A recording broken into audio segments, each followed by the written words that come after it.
تاکہ وہاں کے سفر کے بارے میں بھی کچھ لکھ سکے اور اپنی ممی سے بھی مل لے۔ اور اب تک وہ کئی ملک گھوم چکی تھی، کچھ دوستوں کے ساتھ، کچھ سکندر بخت کے ساتھ، لیکن اکیلے کہیں جانے کی اجازت اسے کبھی نہیں ملی تھی۔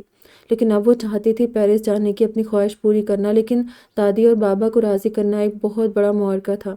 آخر کار خون نے جوش مار ہی دیا۔ کتنا سنبھال سنبھال کر رکھا تھا تمہیں، ہر خواہش پوری کی کہ کہیں تمہیں ماں کی کمی محسوس نہ ہو، لیکن آج مجھے معلوم ہو گیا کہ ہمارے پیار میں ہی کہیں کمی رہ گئی ہے۔ دادی سے اس نے بات کرنا چاہی تو نتیجہ یہ نکلا کہ 90s کی موویز شوق سے دیکھنے والی وحید مراد کی فین۔ دادی نے جو بولنا شروع کیا تو اپنے دور کی تمام ہیروئنز کو پیچھے چھوڑ گئی تھی۔ دادی جان، میری بات کا یہ مطلب نہیں تھا۔ دادی سانس لینے کو ذرا رکی تو اس نے کچھ کہنا چاہا۔ مجھے اچھی طرح علم ہے کہ تمہارا کیا مطلب تھا۔ تم ہمیں چھوڑ کر اپنی ماں کے پاس جانا چاہتی ہو، ہمیشہ کے لیے۔ دادی، میں ہمیشہ کے لیے نہیں جا رہی ہوں، بس کچھ ٹائم کے لیے جانا چاہتی ہوں، پھر واپس آپ کے پاس آ جاؤں گی۔ اس نے ان کو سمجھانا چاہا، پر تمہارا کیا پتہ پھر واپس ہی نہ آؤ اور میں یہاں تمہاری راہ تکتے تکتے قبر میں جا سوں۔ انہوں نے دوپٹے سے اندیکھے آنسو صاف کیے۔ اللہ نہ کرے دادی جان، کیسی باتیں کر رہی ہے؟ وہ آ کر ان کے گلے میں بازو ڈال کر اب کیسے مناؤں دادی کو سوچنے لگی۔ پھر جب وہ اپنے روم میں آئی تو دماغ دادی کی اتنی ایموشنل باتوں سے پھٹ رہا تھا۔ اسے نہیں تھا پتا کہ ادھر دادی کو ہی سمجھانا اتنا مشکل ہو جائے گا، ابھی تو پاپا کو بھی راضی کرنا تھا۔ اسے پیرس اب سچ میں میلوں دور لگے رہا تھا۔ اگلے دن وہ سکندر بخت کے کمرے کے باہر کھڑی تھی اور دماغ میں وہ سب باتیں دہرا رہی تھی جو اسے وہاں کہنی تھی۔ پھر ایک گہرا سانس لے کر دروازہ تھوڑا سا کھول کر منہ اندر کر کے کہا، میں آ جاؤں پاپا؟ سکندر بخت صوفے پر بیٹھے کوئی فائل دیکھنے میں مصروف تھے۔ اس کے آواز پر اپنے ریڈنگ گلاسز اتار کر سامنے پڑی میز پر رکھے اور سر ہلا کر اندر آنے کی اجازت دی۔ مجھے اور تمہیں یہ اچھی طرح پتہ ہے کہ تم میرے کمرے میں اجازت لے کر اسی وقت آتی ہو جب کوئی بہت ضروری کام ہو، تو اب بتاؤ کیا بات ہے؟ اس کے کچھ کہنے سے پہلے انہوں نے اندازہ لگاتے ہوئے کہا، بابا، آپ کو یاد ہے بچپن میں آپ میری ہر برتھ ڈے پر صبح صبح میرے جاگنے سے پہلے میرے پاس آتے تھے اور میرے سرہانے ایک چٹ رکھ کر جاتے تھے جس پر لکھا ہوتا تھا، میک اے وش سارا؟ تو میں اسی چٹ کے دوسری طرف اپنی وش لکھ دیتی تھی اور تب مجھے لگتا تھا اگر میں زیر آب چھپے موتی بھی مانگوں گی تو مجھے مل جائیں گے۔ وہ یہ کہہ کر ذرا خاموش ہوئی اور انہیں دیکھا۔ اچھا، اور اب کیا لگتا ہے؟ انہوں نے پوچھا۔ اب بھی ایسا ہی لگتا ہے۔ آپ کو پتہ ہے کہ فیری ٹیلز میں فیری مدرز ہوتی ہے، لیکن میرے پاس فیری فادر ہے، یعنی آپ۔ اس کی اس فیری ٹیل میں ڈوبی بات پر وہ ہنسی۔ وہ فیری ٹیلز سے انسپائر تھی بچپن سے ہی، اور بڑے ہو کر بھی اس کی یہ انسپریشن نہیں بدلی تھی۔ سکندر بخت بھی اسے کسی پرنسس کی طرح ہی ٹریٹ کرتے تھے۔ زارا تو یہاں تک کہا کرتی تھی کہ بابا، میں اسنو وائٹ کے جیسی ہوں۔ اس کی ممی بھی اس کے پاس نہیں تھی، پر بابا تھے، پر وہ اسنو وائٹ کے لیے ایک سوتیلی ماں لے کر آئے تھے۔ تو پھر آپ کب لا رہے میرے لیے سوتیلی ماں؟ اور وہ ہنس کر کہتے تھے، جب تک تمہاری دادی موجود ہے تب تک کوئی ظالم سوتیلی ماں تمہارے آس پاس نہیں آ سکتی۔ تو وہ بڑے یقین سے کہتی کہ دادی تو میری فیری مدر ہے، بس ڈانٹتی بہت ہے۔ پھر وہ دونوں ہنستے تھے، لیکن اتنے لاڈ پیار کے باوجود وہ کوئی بگڑی ہوئی امیرزادی نہیں تھی۔ دادی نے بننے ہی نہیں دیا تھا۔ شیرنی کی آنکھ رکھتی تھی اس کی ہر بات پر۔ دوسرا، وہ خود کچھ سادہ مزاج تھی، تھوڑی نک چڑھی ضرور تھی، لیکن اتنا تو چلتا ہے نا۔ بابا، آپ کدھر کھو گئے؟ اس کی آواز پر کچھ سوچتے چونکے۔ اچھا، تب تمہاری ان باتوں کا مطلب میں سمجھ گیا ہوں۔ تم چاہتی ہو تم سے دوبارہ میک اے وش والا سوال کیا جائے؟ جی، لیکن آپ پرومس کریں آپ انکار نہیں کریں گے۔ اس نے چہرے پر بچوں سی معصومیت سجا کر کہا، ٹھیک ہے بیٹا۔ انہوں نے اس کے سر پر ہاتھ رکھتے ہوئے شفیق سی مسکراہٹ کے ساتھ حامی بھر لی۔ اگلی صبح اس کی آنکھ الارم کی آواز سے کھلتی ہے۔ میں نے تو الارم نہیں لگایا تھا، پھر کیوں بج رہا ہے؟ اسے بہت کوفت ہوتی تھی نیند میں الارم یا پھر ایسے کسی شور کے اٹھنے پر، لیکن اس کی نظر الارم کے نیچے رکھے چٹ پر پڑتی ہے جس پر make a wish my princess لکھا ہوا تھا۔ یہ دیکھ کر اس کی ساری نیند اڑ چکی تھی۔ اب جب اس چٹ پر وہ اپنی خواہش لکھ کر سکندر بخت کو دیتی ہے تو کچھ پل کے لیے وہ چپ سے رہ جاتے ہیں۔ تم وہاں کیوں جانا چاہتی ہو زارا؟ انہوں نے پوچھا۔ وہ بابا، میں وہاں کی جگہوں کے بارے میں لکھنا چاہتی ہوں، اور ایسا وہاں رہ کر ہی ممکن ہو سکتا ہے۔ اور دوسرا، میں ممی سے ملنا چاہتی ہوں۔ وہ انکار کر سکتے تھے، لیکن اس کی آنکھوں میں چھپی آس دیکھ کر ہاں میں سر ہلا دیتے ہیں، مگر جب دادی کو پتہ چلتا ہے تو خوب واویلا مچاتی ہے۔ سکندر بیٹا، اسے کیوں بھیج رہے ہو وہاں؟ ہم کیسے رہیں گے اس کے بغیر؟ دادی کی تو اس میں جان تھی، کیسے جانے دیتی ہو اسے؟ اماں، اس نے آج سے پہلے کبھی وہاں جانے کی خواہش ظاہر نہیں کی کہ نہ کبھی ضد کی۔ اگر اسے روکیں گے تو اس کا دل برا ہوگا۔ انہوں نے منیر احسان سے سمجھانے کی کوشش کی، لیکن اگر اس کا وہاں اپنی ماں کے پاس دل لگ گیا اور واپس نہ آئی تو پھر؟ دادی کے اپنے خدشات تھے اماں وہ اس کی ماں ہے، ہم اسے ملنے سے نہیں روک سکتے، اور وہ واپس آ جائے گی، کچھ عرصے کے لیے ہی تو جا رہی ہے، اس میں اتنی بڑی کوئی بات ہی نہیں ہے۔ دل سے تو وہ بھی راضی نہیں تھے کہ زارا وہاں جائے، کیونکہ یہ خدشہ تو کئی سالوں سے ان کو بھی رہتا تھا کہ زارا اپنی ممی کے پاس نہ چلی جائے ان کو چھوڑ کر۔ جو بھی ہے سکندر، میرا دل نہیں مانتا زارا کو وہاں بھیجنے کو۔ دادی کی ایک ہی رٹ تھی، اماں آپ بے فکر رہیں، اسے جانے دیں، اب وہ چھوٹی نہیں رہی، اور کبھی کبھی ہمیں اولاد کے نظریے سے بھی سوچنا چاہیے، نہیں تو جنریشن گیپ آ جاتا ہے درمیان میں جو پھر کسی چیز سے پر نہیں ہوتا۔ اب میں نے زارا کو ہمیشہ ایک دوست بن کر ڈیل کیا ہے، ابھی میں اس کے دل کی بات جانتا ہوں۔ بچپن سے وہ اپنی ممی سے ملنے جانا چاہتی تھی، پر ہماری وجہ سے نہیں کہا کبھی اس نے کہ ہمیں برا نہ لگے تو ہمیں بھی اس کے جذبات کا خیال کرنا چاہیے۔ کچھ بھی تھا، لیکن ان باتوں کے بعد دادی چپ ہو گئی۔ تو آخرکار آج وہ پیرس جا رہی تھی۔ دادی سے وہ گھر پر ہی مل کر آئی تھی۔ وہ صبح ہی نم آنکھوں کے ساتھ اسے کئی نصیحتیں کر چکی تھی۔ وہ بھی کچھ اداس سی تھی دادی کو لے کر، اور اب وہ سکندر بخت کے ساتھ ایئرپورٹ پر کھڑی تھی، جانے میں ابھی تھوڑا وقت تھا۔ زارا، تمہیں معلوم ہے کہ اولاد جب بڑی ہو جاتی ہے تو ماں باپ کو بس یہی خدشہ ستاتا رہتا ہے کہ یہ کہیں ہمیں چھوڑ نہ جائے، کیونکہ ہر انسان تنہا رہ جانے سے ڈرتا ہے۔ اسی طرح مجھے بھی ہر وقت یہی ڈر رہتا ہے کہ تم مجھے چھوڑ نہ جاؤ اپنی ممی کے پاس۔ تو اس وقت مجھے یہی لگ رہا ہے کہ وہ ڈر میرے سامنے آ کر کھڑا ہو گیا ہے۔ میں تمہیں جانے سے نہیں روک رہا، تم ضرور جاؤ، لیکن میرے اس ڈر کو سچ ثابت مت ہونے دینا بیٹا۔ بات کے آخر میں انہوں نے آنکھوں پر لگا چشمہ اتار کر آنکھیں زور سے میچھی، جن کے کونے سرخ ہو رہے تھے۔ بابا، زارا نے ان کا ہاتھ پکڑ کر دونوں ہاتھوں میں لیا اور بولی، مجھے آپ کے اس ڈر کا اچھے سے علم ہے، میں کبھی بھی آپ کو چھوڑ کر نہیں جاؤں گی۔ پیرس سے واپسی پر آپ اپنی وہی پرانی زارا کو اپنے سامنے پائیں گے، پرومس۔ اتنے میں اناؤنسمنٹ ہونے لگی تو وہ ان کو خدا حافظ بول کر پلین کی جانب بڑھ گئی، واپس آنے کی امید لے کر۔ جب وہ پیرس کی زمین پر اتری تو ادھر ادھر حیرت سے دیکھتی یقین کرنے کی کوشش کری تھی کہ واقعی ہی وہاں موجود ہے، یا جہاز میں دیکھے گئے خواب کی طرح یہ بھی ایک خواب ہی ہے۔ ایسا نہیں تھا کہ وہ پہلی بار کسی ملک آئی تھی، لیکن یوں اکیلے سفر کرنے کا اس کا پہلا تجربہ تھا۔ اس نے اپنی ممی کو بتا دیا تھا کہ اپنے آنے کا، تو انہوں نے ہی اسے لینے کسی کو بھیجا تھا۔ ابھی وہ ایئرپورٹ سے باہر نکل کر آتی جاتی گاڑیوں کو دیکھتے ہی سوچ رہی تھی کہ اسے لگا کوئی اسے آواز دے رہا ہے، مس زارا۔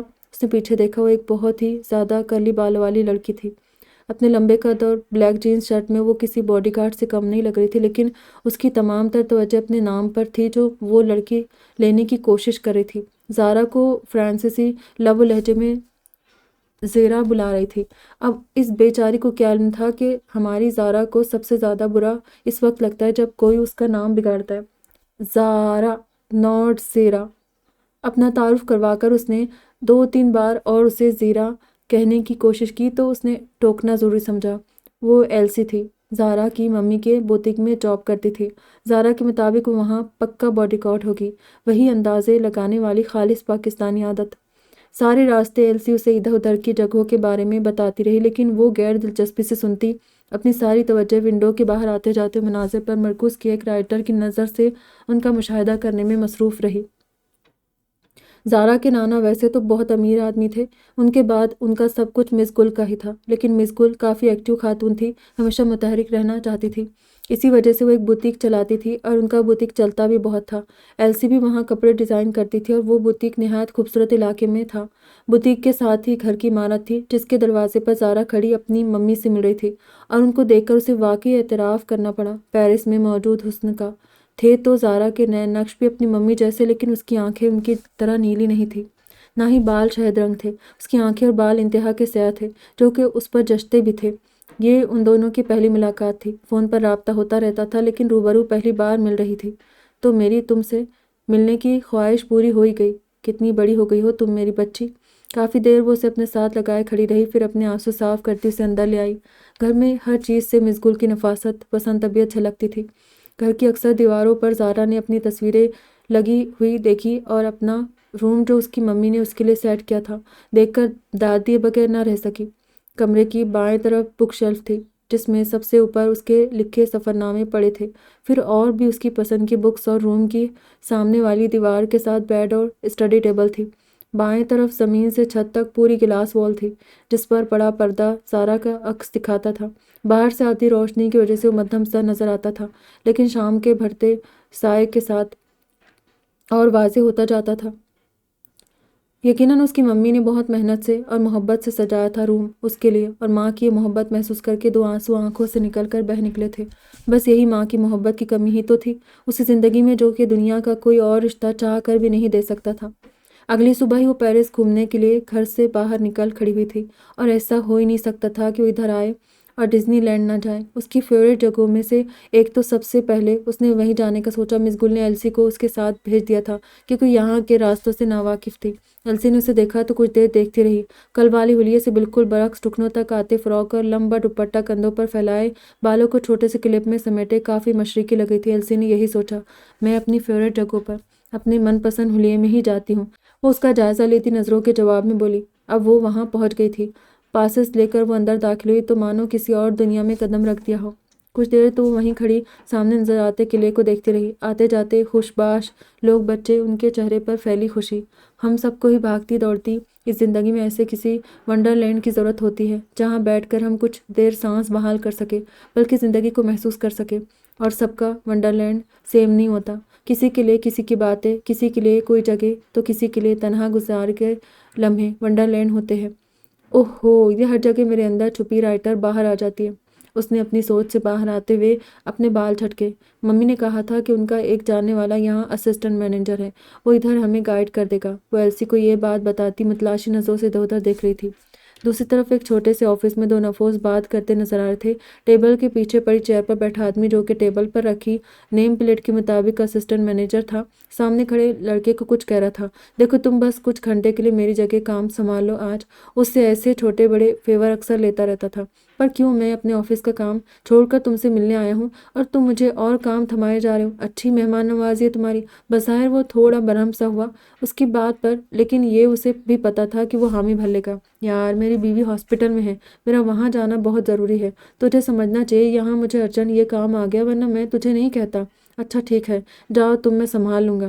اس نے اپنی ٹائی کی نوٹ تھوڑی ڈھیلی کر کے شرٹ کے بازو کو فولڈ کرتے ہوئے کہا۔ اچھا، یہاں پر ایک وزیٹر کو گائیڈ کرنا ہے، جگہ دکھانے میں ادھر ٹیبل پر ایک چٹ پر نام لکھ کر رکھا ہوا ہے، میں نے، تم سنبھال لینا۔ اپنی چیزیں سمیٹ کر دروازے سے باہر جاتے جاتے اس نے کہا۔ اب وہ ٹیبل پر پڑی چٹ اٹھا کر دیکھ رہا تھا جس پر نیلی روشنائی سے زارا بخت لکھا ہوا تھا۔ ہمیں اسسٹنٹ مینیجر کے آفس میں جا کر پتہ کرنا چاہیے۔ یہ مشورہ ایلسی کا تھا، جس پر عمل کرتی اب وہ دونوں اسسٹنٹ مینیجر کا آفس تلاش کرتی پھر رہی تھی۔ ان وسیع جگہوں پر جا کر یہی مسئلہ ہوتا ہے کہ انسان لاپتہ ہو کر رہ جاتا ہے۔ اب دیکھو، کب سے ہم پاگلوں کی طرح گھوم رہی ہے۔ وہ ایک جگہ رک کر پاس نصب بینچ پر بیٹھی سانس بحال کرتی ایلسی سے اردو میں یہ کہہ رہی تھی۔ ایلسی نا سمجھی سے اسے دیکھ رہی تھی۔ اوہو، تمہیں کہاں اردو آتی ہوگی، پر ایک بات یاد رکھنا، انسان پریشانی میں اپنی مادری زبان استعمال کرتا ہے، اور جب دیکھو میں ایسا کر رہی ہوں تو سمجھ جانا کہ میں پریشان ہوں۔ اب کہ اس نے یہ سب اسے انگریزی میں سمجھایا۔ اوکے، میں یاد رکھوں گی یہ بات۔ ایلسی نے اس کی بات پر اس بات میں سر ہلایا۔ آدھے گھنٹے کی خواری کے بعد وہ دونوں اسسٹنٹ مینیجر کے آفس کے باہر کھڑی تھی۔ یس کم ان۔ دروازے پر ہوتی دستک سن کر اس نے اندر آنے کی اجازت دی، پھر سر اٹھا کر آنے والی کو دیکھا، پھر چند پل بے اختیار ہی دیکھتا رہا۔ آنے والی یقیناً نقوش سے فرانسیسی لگتی تھی، لیکن بال اور آنکھوں کی رنگت دیکھنے والوں کو سوچ میں ڈالتی تھی۔ پھر حلیہ بھی مشرقی ٹچ لیے ہوئے تھا۔ ہیلو، زارا نے آفس پر ایک اچٹتی سی نظر ڈالتے ہوئے مخاطب کیا۔ جی کہیے، میں کیا مدد کر سکتا ہوں آپ کی؟ اس نے سامنے بڑی فائل بند کرتے ہوئے پروفیشنل انداز میں پوچھا۔ ہمیں گائیڈ چاہیے تھا جو ہمیں تفصیل سے کم وقت میں زیادہ جگہوں کا وزٹ کروا سکے۔ زارا نے سنجیدگی سے بتایا۔ آپ زارا بخت ہے؟ اس نے سوالیہ لہجے میں پوچھا۔ اس کے اسبات میں سر ہلاتے اس نے سوچا، یہ ہو گیا میرا پورا دن بیکار۔ بیٹا، اگر ایسے ہی چلتا رہا تو کسی دن آفس کو مستقل بند کرنے کی نوبت آ جائے گی۔ کچھ دیر بعد وہ ان کو قلعے کے پاس کھڑا اس کے متعلق بتا رہا تھا۔ یہ قلعہ ہے، اس نے سنجیدگی سے بتایا۔ ہمیں نظر آ رہا ہے کہ یہ قلعہ ہے، اور کچھ بتائے اس کے بارے میں۔ زارا جو کچھ دیر انتظار کرتی رہی کہ وہ آگے بھی کچھ بولے گا، اس کی خاموشی پہ بول پڑی۔ اور بس یہ کہ یہاں شہزادیاں رہتی ہے، بتانے والے نے بڑی بے نیازی سے کہا۔ یوں کسی کو گائیڈ کرنے کا تجربہ اسے پہلی مرتبہ ہو رہا تھا۔ اس سے پہلے وہ جارج کی آفس ورک کرنے میں ہی مدد کرتا تھا۔ مسٹر جارج، ایک بات بتائیں۔ 2-3 جگہوں کا وزٹ کروانے کی ناکام کوشش کے بعد ایک جگہ زارا نے تھک کر بیٹھتے ہوئے اسے مخاطب کیا۔ جارج، اس نے سوالیہ نظروں سے اسے دیکھا۔ میں نے آپ کے آفس ٹیبل پہ رکھی نیم پلیٹ سے آپ کا نام پڑھ لیا تھا، زارا نے جواباً اس سے بتایا۔ مطلب وہ اسے جارج سمجھ رہی تھی۔ وہ بات سمجھتے تھوڑا مسکرایا۔ تو میں یہ کہہ رہی تھی کہ آپ کو یہ اسسٹنٹ مینیجر کی نوکری دی کس پاگل نے ہے؟ آپ تو کسی فائلوں سے بھرے آفس میں بیٹھے 2+2=4 کرنے والے لگتے۔ اس نے بوریت بھرے لہجے میں پوچھا۔ اب 2 جمع 2 4 کرنے والا ہی ہوں تو وہی لگوں گا۔ اس نے یہ بات صرف سوچی کہی نہیں۔ پھر مسلسل 2 گھنٹے زارا مختلف جگہوں کے متعلق پوچھ کر اسے کافی زجر کر چکی تھی۔ ایلسی کو ہی اس پر کچھ رحم آیا تو اس نے زارا کو گھر چلنے پر آمادہ کیا۔ تو کیسا گزرا تمہارا آج کا دن؟ شام ہوتے ہی آفس ٹیبل پہ پڑی چیزیں سمیٹ کر واپسی کا سوچ رہا تھا کہ جاج آ گیا، جس نے بہت خوشگوار موڈ میں اس سے بہت غلط سوال پوچھ لیا تھا۔ اپنی لائف کا سب سے اچھا دن گزارا آج میں نے، جواب بہت جلے کٹے لہجے میں دیا گیا۔ کہیں میری جاب تمہیں پسند تو نہیں آ گئی؟ پر ایک بات میں تمہیں بتا دوں، مجھے اس جاب کی بہت ضرورت ہے، میں تمہارے لیے اسے نہیں چھوڑ سکتا۔ جارج نے خود پر جھوٹی مظلومیت طاری کرتے کہا۔ بھاڑ میں جاؤ تم اور تمہاری یہ جاب، آج کے بعد میں اس جگہ قدم بھی نہیں رکھوں گا۔ وہ یہ بات کہہ کر دروازے کو ٹھوکر مارتا باہر چلا گیا۔ جارج تیزی سے اس کے پیچھے آیا۔ یار کیا ہوا ہے؟ اتنا سڑا ہوا منہ کیوں بنا رہا ہے؟ جارج نے اس کے ساتھ چلتے ہوئے پوچھا، جو کہ تیزی سے قدم آگے بڑھاتا چلا جا رہا تھا۔ اچھا یہ تو بتا دو کہ میں نے جس لڑکے کے بارے میں تمہیں بتایا تھا وہ آئی ہے یا نہیں؟ اب کے دوسرا غلط سوال پوچھ لیا گیا تھا اس سے۔ اسی نک چڑھی لڑکی نے ہی تو آج میرا اتنا سر کھایا کہ میں تھوڑی دیر اور اس کی باتیں سنتا تو پاگل ہو چکا ہوتا۔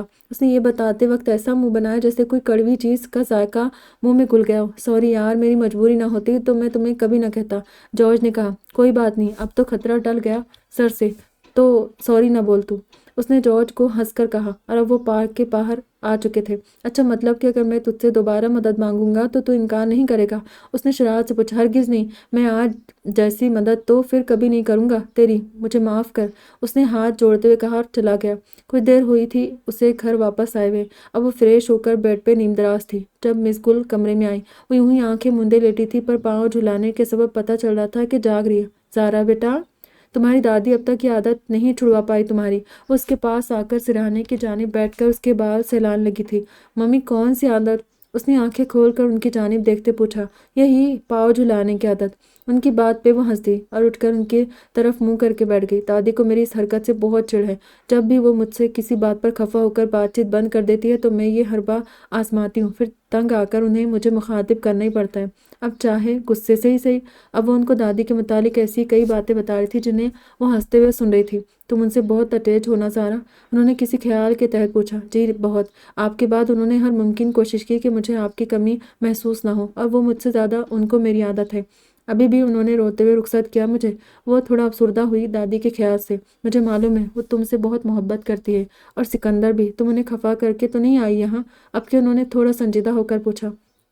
نہیں ممی، میں ان کی مرضی کے بغیر تو کبھی نہ آتی، ان کو راضی کر کے آئی ہوں آپ کے پاس۔ اس نے ان کے دونوں ہاتھ پکڑ کر تسلی دی۔ اور ہاں، مجھے ان دونوں کے ساتھ ساتھ آپ سے بھی بہت محبت ہے ممی، یاد رکھیے گا۔ ان کا افسردہ سا چہرہ دیکھ کر اس نے دوبارہ ان کی گود میں سر رکھتے لیٹتے ہوئے یقین دہانی کروائی اور آنکھیں موند لی۔ صبح اس کی آنکھ مسلسل بجتے فون کی آواز سے کھلی۔ ادھ کھلی آنکھوں سے نمبر دیکھے بغیر اس نے کال ریسیو کی اور کان سے لگایا۔ تم انتہائی برے دوست ہو، تمہیں ہمارا بالکل بھی احساس ہی نہیں ہے۔ کال ریسیو ہوتے ہی کوئی نسوانی آواز میں چلایا۔ اچھا پر جینی، افسوس تمہیں اس بات کا علم بہت دیر سے ہوا، آگے بولو۔ افسوس کے بچے، تم سے کچھ دن جارج کی مدد نہیں ہو پائی، پہلے دن ہی بھاگ گئے ادھر۔ میں اکیلی اس مشکل حالت میں دیواریں دیکھتی رہتی ہوں۔ اب کے افسردگی بھرے لہجے سنائی دیا۔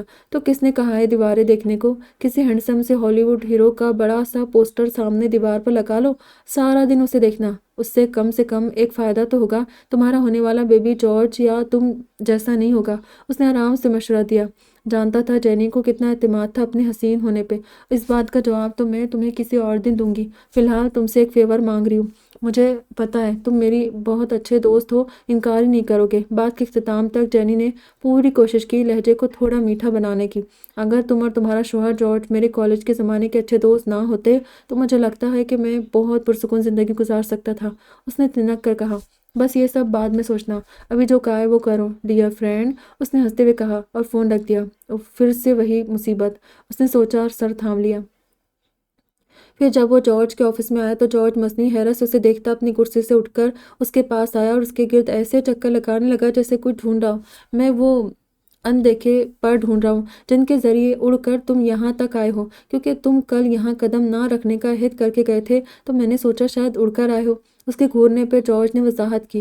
فضول مت بولو، تمہاری بیوی کی بلیک میلنگ کا نتیجہ ہے کہ میں یہاں موجود ہوں، اس نے چڑھ کر کہا اور جا کر جارج کی چھوڑی کرسی پر بیٹھ گیا۔ اب مجھے اچھا سا ناشتہ کرواؤ تاکہ میں کچھ دن مزید تمہاری مدد کرنے کے متعلق سوچوں۔ اب کہ وہ بہت پرسکون انداز بولا۔ مطلب تم میری نوکری بچاتے بچاتے بھی مجھے کنگلا کر کے رہو گے؟ تمہاری بیوی جتنا تمہیں کنگلا کر چکی ہے اتنا تو کوئی نہیں کر سکتا، اور ایسے ہی تو تم جاب سے غیر حاضر ہوتے رہے تو سڑک پہ آ جاؤ گے۔ اس نے جلا دینے والی مسکراہٹ چہرے پہ سجاتے بتایا، اگر ایسا ہوا تو تمہارا گھر کس دن کام آئے گا؟ تم اپنے دوست کو بے گھر ہو کر سڑک پہ آتے تھوڑی دیکھ سکو گے۔ وہ بھی اس کا ہی دوست تھا، حاضر جواب سا۔ زیادہ باتیں مت بناؤ، مجھے اچھا سا ناشتہ کرواؤ، اس نے کہا اور اسے بازو سے پکڑ کر دھکیلتا باہر لے گیا۔ پورے گھر پہ خاموشی چھائی ہوئی تھی، شاید ممی ابھی سو رہی تھی اور سرونٹس ابھی آئے نہیں تھے۔ اس نے اپنے لیے کافی بنائی اور گھر کے ساتھ بنے مس گل کے بوتیک میں آ گئی۔ وہاں ابھی اتنی چہل پہل نہیں تھی، بس ایلسی تھی جو ایک کاؤنٹر پہ بیٹھی کچھ بلز چیک کر رہی تھی، اور تھوڑے فاصلے پہ دو لڑکیاں کپڑوں کو پیک کرنے میں مصروف تھی۔ وہ سب سے ہائی ہیلو کر کے ایلسی کے پاس آ گئی۔ ایلسی، تم کب سے یہاں جاب کر رہی ہو؟ اس نے پوچھا۔ 2 سال سے، اس نے مصروف سے انداز میں جواب دیا، پھر سر اٹھا کر اس کی طرف دیکھتی مزید گویا ہوئی، میری موم بیمار تھی اور میں بار ٹینڈر کا کام کرتی تھی۔ یہ کام مجھے بالکل پسند نہیں تھا لیکن مجبوری تھی۔ پھر ایک دن ایک معمولی سی غلطی پر مجھے وہاں سے نکال دیا گیا۔ اور پھر کیا ہوا؟ زارا نے اس کے خاموش ہونے پر دریافت کیا تو وہ بلز والی فائل بند کر کے مکمل طور پر اس کی طرف متوجہ ہوئی۔ پھر میرے کسی جاننے والے نے مجھے مس گل کے بوتیک کا بتایا، میں یہاں آئی اور مجھے بغیر کسی پریشانی کے جاب مل گئی۔ تب سے میری لائف کافی اچھی گزر رہی ہے۔ بات کے اختتام پر وہ مسکرائی۔ انسان کی زندگی میں اچھا برا وقت تو آتا رہتا ہے، بس ہمیں اچھے دنوں کے لیے محنت کرنا نہیں چھوڑنا چاہیے۔ یہ مس گل نے جب میں جاب پہ پہلے دن آئی تھی تب کہا تھا۔ تمہاری ممی بہت اچھی ہے، اس نے پرخلوص مسکراہٹ چہرے پہ سجا کر کہا۔ اچھا، اور میں کیسی ہوں؟ زارا نے اپنی طرف اشارہ کر کے پوچھا۔ تم بھی اچھی ہو پر بولتی بہت زیادہ ہو۔ کل تم نے اس گائیڈ کا بہت سر کھایا، اس کا چہرہ دیکھنے لائق تھا۔ زارا کو اس سے اتنی صاف گوئی کی امید نہیں تھی۔ وہ خود مجھے بولنے پہ مجبور کر رہا تھا، خود تو ایسے بول رہا تھا جیسے روز صبح اٹھ کر سب سے پہلے سوچتا ہے کہ آج کتنے لفظ بولنا صحت کے لیے ٹھیک ہوگا۔ اس بات پر وہ دونوں کھلکھلا کر ہنس پڑی۔ اچھا، آج جانا ہے پارک یا نہیں؟ ایلسی نے پوچھا۔ نہیں، آج میں ممی کے پاس رہوں گی اور تمہارا سر کھاؤں گی، زارا نے کہا اور اس سے بوتیک کے متعلق پوچھنے لگ گئی۔ زندگی بہت غیر یقینی سی ہوتی ہے، جو چاہتے ہیں اکثر وہ ملتا نہیں ہے، لیکن کبھی کبھی مل بھی جاتا ہے، جیسے میرا یہاں آنا۔ لیکن اب میں یہاں موجود ہوں اور اس پیارے سے تھیم پارک کے ایک گوشے میں بیٹھی اپنے سفر نامے کی ابتدائی اوراق لکھ رہی ہوں۔ جی ہاں، میں نے اپنے سفر کی شروعات ڈزنی لینڈ سے کی ہے۔ یہاں اس پارک میں آ کر لگ رہا ہے ادھر ایک الگ ہی دنیا آباد ہے، جہاں ہنستے بولتے سیر و تفریح کرتے لوگ ہر پریشانی سے کچھ پل چرا کر آ جاتے ہیں اور اپنوں کے ساتھ ڈھیروں یادیں سمیٹ کر چلے جاتے ہیں۔ یہ تھیم پارک بھی پہلے ایک خواب ہی تھا، ایک شخص کا خواب جو کہ اب حقیقت بنا ہمارے سامنے موجود ہے، اور اس پارک کا نام اسی خواب دیکھنے والے شخص کے نام پر رکھا گیا ہے، اور یہاں اس خواب دیکھنے والے انسان کا نام بھی لکھو، پھر زیادہ اچھا لگے گا۔ وہ جو بہت انہماک سے لکھ رہی تھی آواز سن کر رکی اور اپنا نوٹ پیڈ پر جھکا سر اٹھایا۔ تم چھپ کر میری تحریر پڑھ رہے تھے؟ اس نے تھوڑے غصے سے پوچھا۔ جی نہیں، میں آپ کی طرح فضول کام نہیں کرتا، دراصل یہاں کچھ ورکرز کو کچھ دیر میں ہونے والی پریڈ کے متعلق کچھ ہدایات دے رہا تھا کہ اس کی نظر قدرے سائڈ پہ رکھے بینچ پر زارا پہ پڑی، کچھ لکھتی نظر آئی تو وہ غیر ارادی طور پر یہاں آ گیا، پھر اس کا لکھا پڑھنے میں ایسا مشغول ہوا کہ اسے مخاطب کرنا ہی بھول گیا۔ میں فضول کام نہیں کرتی، تمہاری اطلاع کے لیے بتا دوں میں ایک کالمسٹ ہوں، اس نے نوٹ بک بیگ میں رکھتے ہوئے کہا اور اٹھ کھڑی ہوئی۔ سیریسلی؟ پر آپ کو دیکھ کر ایسے بالکل نہیں لگتا، بھلا ایسے نان اسٹاپ بولنے والی بیوقوف دکھنے والی لڑکی ایک کالمسٹ کیسے ہو سکتی ہے؟ آدھی بات اس نے صرف سوچی کہی نہیں۔ اب کیا میرے سر پہ 2 سینگ ہوتے تو تمہیں لگنا تھا کہ میں کالمسٹ ہوں؟ اس نے چڑھ کر پوچھا اور آگے چل دی۔ نہیں، ان کی ضرورت نہیں، آپ ویسے ہی اب منہ میں کیا بڑبڑائے جا رہے ہو؟ چلو، مجھے کافی کچھ دیکھنا ہے آج یہاں، اس نے اس کی بات پہ دھیان دیے بغیر کہا اور آگے چل دی۔ آپ کون؟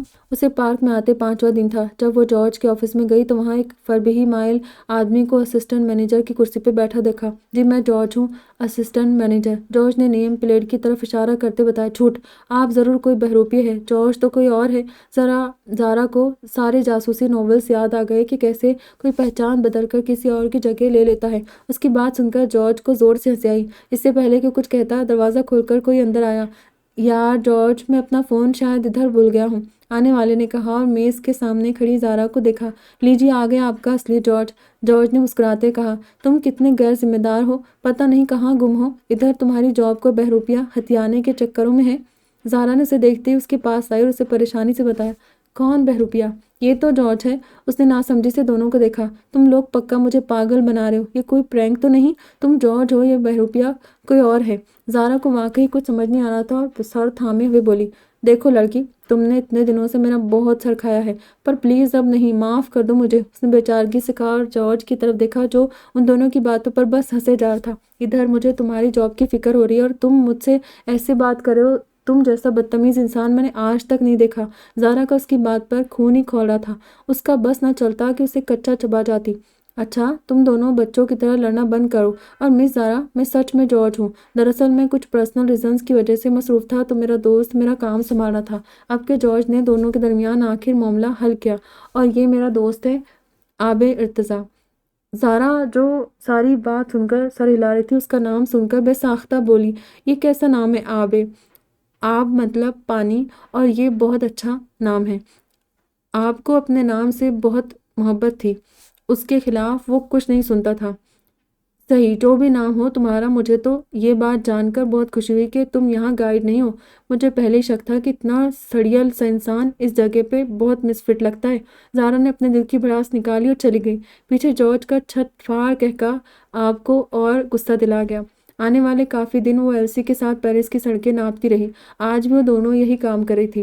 موسم تھوڑا ابر آلود تھا۔ ایلسی کو پورا یقین تھا کہ راستے میں بارش ہو جائے گی، تبھی وہ چھاتا لانا نہیں بھولی تھی۔ اب وہ دریائے سین کے کنارے سڑک کے ایک طرف کو چہل قدمی کے سے انداز میں چڑھ رہی تھی۔ اس کی مخالف سمت سے فون کان سے لگائے باہر بات کرتا آپ چلا رہا تھا کہ بات کرتے کرتے اس کی نگاہ سامنے اٹھی، جہاں سے وہ ٹرٹل نیک سویٹر کے ساتھ بلیک ہی جیکٹ کے ساتھ ریڈ لانگ اسکرٹ پہنے بقول اس کے نک چڑھی لڑکی چلی آ رہی تھی۔ ڈریسنگ تو ایسے کرتی جیسے مس یونیورس رہ چکی ہو۔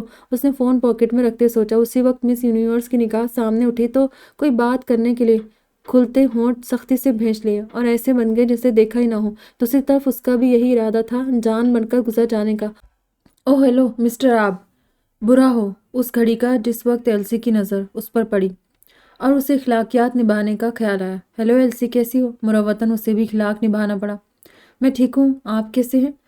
ان دونوں کو بات کرتے دیکھ کر زارا سے جتنا ہو سکا لا تعلق کی ظاہر کرنے کی کوشش کی، پر کب تک کرتی۔ آپ کیسی ہیں مس زارا؟ ایلسی کو جواب دیتے دیتے وہ زارا سے مخاطب ہوا۔ جی میں بھی ٹھیک ہوں۔ اچھا تو آپ کا ڈزنی ٹور مکمل ہو گیا؟ اب کہ وہ براہ راست زارا سے مخاطب تھا۔ نہیں، اس دن کے بعد سے میرا وہاں جانا نہیں ہوا۔ اب میرا ارادہ پہلے ایفل ٹاور دیکھنے کا ہے۔ او گڈ، چلے پھر میں چلتا ہوں۔ وہ ان کو الوداع کہہ کر چلا گیا۔ تمہیں کیا ضرورت تھی اسے یوں راہ میں مخاطب کرنے کی؟ اس کے جاتے ہی زارا نے رخ ایلسی کی طرف کیا۔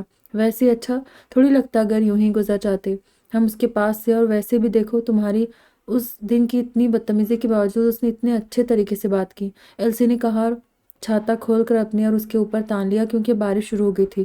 ہاں ویسے اتنا سڑیل ہے بھی نہیں جتنا مجھے لگا تھا۔ زارا نے بھی صاف گوئی سے اعتراف کیا اور گھر واپسی کے راستے پہ چلنے لگی۔ اسے یہاں آئے مہینہ ہو چکا تھا۔ وہ زیادہ سے زیادہ وقت مس گل کے ساتھ گزارتی تھی یا پھر پیرس کی خوبصورتی دیکھنے میں۔ دادی اور بابا کو کال کرنا بھی نہیں بھولتی تھی۔ ایلسی سے بھی اس کی اچھی خاصی دوستی ہو چکی تھی۔ وہ اسے اپنے گھر بھی لے کر گئی تھی۔ مختصر کی زندگی کافی پرسکون سے گزر رہی تھی، لیکن زندگی نے ضمانت نہیں دی تھی کہ آگے بھی پرسکون ہی گزرے گی۔ بظاہر سب ٹھیک تھا،